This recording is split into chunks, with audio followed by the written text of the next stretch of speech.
안녕하세요. IT 리뷰하는 남자 엔전입니다. 여러분은 S20 시리즈 기능 어디까지 알고 계시나요? 참으로 다양한 영상을 통해 기능들을 알고 계신 분들이 워낙 많으실 텐데 그분들 또한 모를 만한 그런 꿀팁을 가지고 왔습니다. 자, 그럼 시작해 보겠습니다. 첫 번째는 마이 필터입니다. 마이 필터는 이번에 새롭게 들어온 신기능인데 사용하는 분들이 워낙 적어요. 그런데 이걸 알고 나면 굉장히 편리합니다. 대표적으로 인스타그램을 보거나 아니면 페이스북 등 다양한 SNS를 보다 보면 마음에 드는 감성이 있는 그런 사진이 있잖아요. 그러면 그거를 딱 캡처를 합니다. 캡처를 하면은 앨범에 저장이 되어 있을 텐데 카메라를 켜고 오른쪽 위에 있는 버튼 누르고 마이 필터를 고른 다음에 필터 버튼 그리고 방금 캡처한 사진을 이렇게 필터로 넣어주시면 되는 것이죠. 그리고 저장을 하게 되면은 필터가 바뀌게 되는 겁니다. 이렇게 하신다면은 굳이 원하는 필터 한두 개를 위해서 여러 개의 카메라 앱을 받을 필요가 없고 마이 필터에 저장만 하면 언제든지 내가 원하는 그 페이브릿 필터를 쉽게 넣어서 보관할 수가 있는 것이죠. 두 번째는 실시간 자막입니다. 이 기능은 미디를 통해 영업을 할 때 굉장히 좋은데요. 별도의 앱 필요 없이 원하는 미디를 틀어만 놓고 실시간 자막만 눌러주면 자동으로 이렇게 소리에 맞게 자막이 띄워지게 되는 것이죠.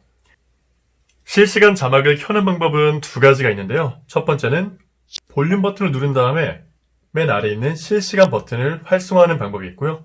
또 하나의 방법은 설정 들어가신 다음에 접근성, 청각 보조, 그러면 아래쪽에 실시간 자막이 있습니다.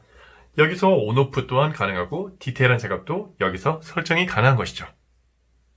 그리고 앞에 있는 자막을 두 번 터치하게 되면 자막이 넓어지게 되고요. 다시 두 번 터치하면 원위치, 그리고 비활성화를 하고 싶을 때는 손으로 손쉽게 아래쪽으로 드래그 하시면 되는 겁니다. 이렇게 손쉽게 자막을 온오프를 할 수가 있는 것이죠. 4:3 비율 동영상입니다. 동영상을 들어간 다음에 화면 비율을 누르게 되면은 지금 보시는 것처럼 8K, 그리고 9:16, 1:1, 풀 이렇게 네 가지밖에 없어요. 그래서 4:3 비율이 없는데 촬영하는 방법이 있습니다. 4:3 비율을 촬영하려면 사진을 들어가신 다음에 앞에 있는 비율을 4:3으로 바꿔주시고요. 그리고 촬영 버튼을 꾹 누르고 계시면 4:3 비율의 동영상을 촬영할 수가 있는 것이죠.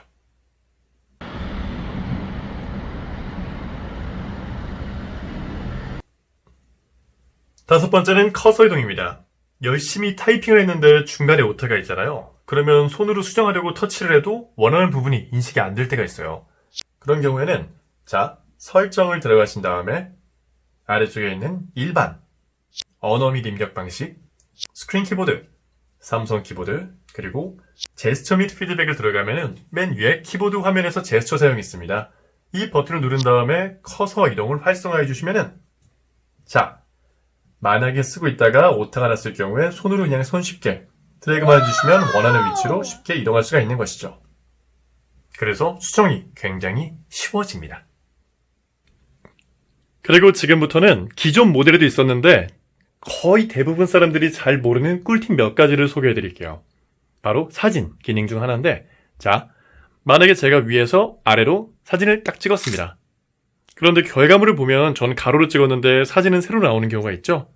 그럴 때에는 앞으로 한번 해주시고 아래로 내린 다음에 촬영, 그러면 사진이 지금처럼 가로로 나오게 됩니다. 이 원리 같은 경우는 왼쪽을 보시면 돼요. 이 앞에 있는 글씨들이 누워있잖아요. 그러면 세로로 나오는 거고요. 지금처럼 가로로 나오게 되면 사진도 가로로 나오게 되는 것이죠. 마지막으로 의료 정보하고 긴급 통화입니다. 의료 정보는 지병이 있으신 분들에게 비상시에 정말 유용한데요. 정보창에다가 지병, 약, 상태, 알레르기 등을 적어놓으면 갑자기 쓰러졌을 때 주변에 발견한 사람이 휴대폰에 있는 그 정보를 보고 응급조치를 할 수 있는 것이죠. 자, 보시면 연락처 들어가신 다음에 프로필 정보를 누르고서 의료 정보에 현재의 상태를 적어놓고 만약에 약을 먹어야 된다. 그럼 기타에 약을 적어놓는 것도 괜찮겠죠. 그리고 긴급 연락처에 지금처럼 연락처를 남겨주시면은 자, 화면이 꺼져 있을 때 비밀번호가 걸려 있습니다. 그럼 여기서 긴급 전화를 누르고서 맨 위에 있는 긴급 연락처 및 의료 정보 아래 있는 의료 정보를 누르면 지금 쓰러진 이 사람의 상태가 어떤지 바로 확인할 수가 있는 것이죠. 그러면 만약에 구급차가 왔을 때에도 빠르게 판단을 할 수 있을 것이고, 위에 있는 긴급 전화를 누르게 되면은 잠금 상태에서도 연결되어 있는 지인에게 바로 연락이 가게 되는 것입니다. 이 기능을 활성화해주면 나중에 정말 위험한 상황에 생명을 살릴 수가 있는 것이죠. 여기까지 흔하지 않은 꿀팁에 대해서 만나봤는데 도움이 좀 되셨나요? 그럼 저는 다음에 또 유익한 영상으로 찾아뵙겠습니다. 지금까지 IT 리뷰하는 남자 앤전이었습니다. 감사합니다. 안녕히 계세요, 여러분. 전 이 세상의 모든 굴레와 속박을 벗어던지고 제 행복을